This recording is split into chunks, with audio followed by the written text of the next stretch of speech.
Final Fantasy VII Rebirth is like experiencing your favourite game all over again. The PlayStation original Final Fantasy VII was, for a very long time, my favourite game.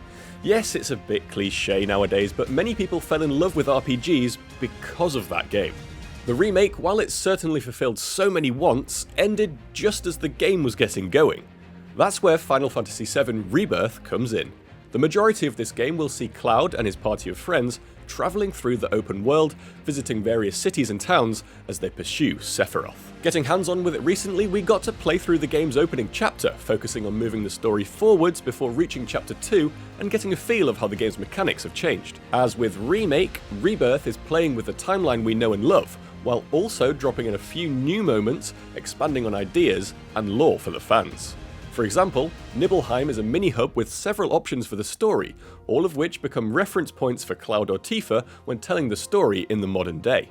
Without playing it multiple times, I can't say for sure how your actions here impact later moments, but in one house we do meet Cloud's mother, and this popped up again towards the end of chapter 1, crafting a clever way to deliver narrative punches. Moments in the chapter will have you asking yourself what's real and what might be fate changing what we know. Square Enix has already manipulated the Final Fantasy VII timeline, and this could go even further based on what I saw in the preview.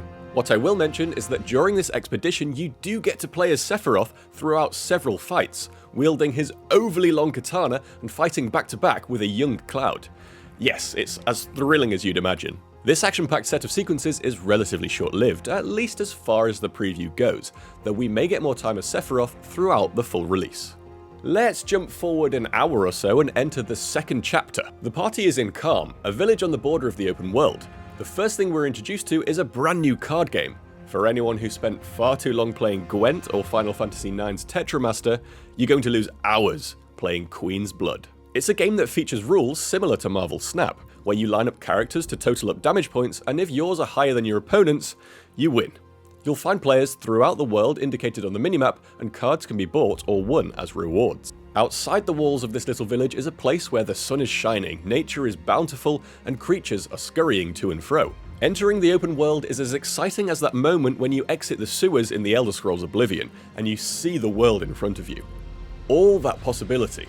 The open world is here, and it's vast and glorious. There's a wonderful level of both detail and polish to what we see.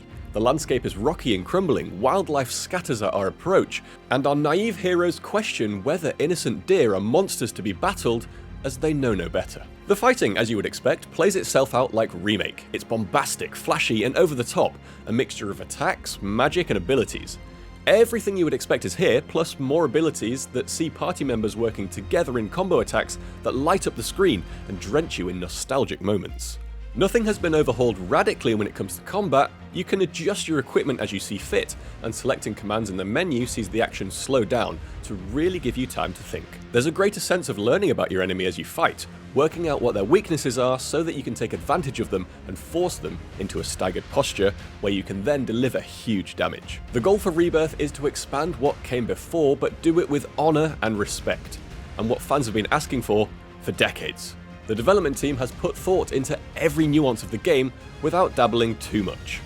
Having said that, the love the team has for Final Fantasy VII is seen everywhere. After leaving the preview event, the more I thought about what I saw, the more excited I got. It's like experiencing your favourite game all over again. Alright, let's get this show on the road, people!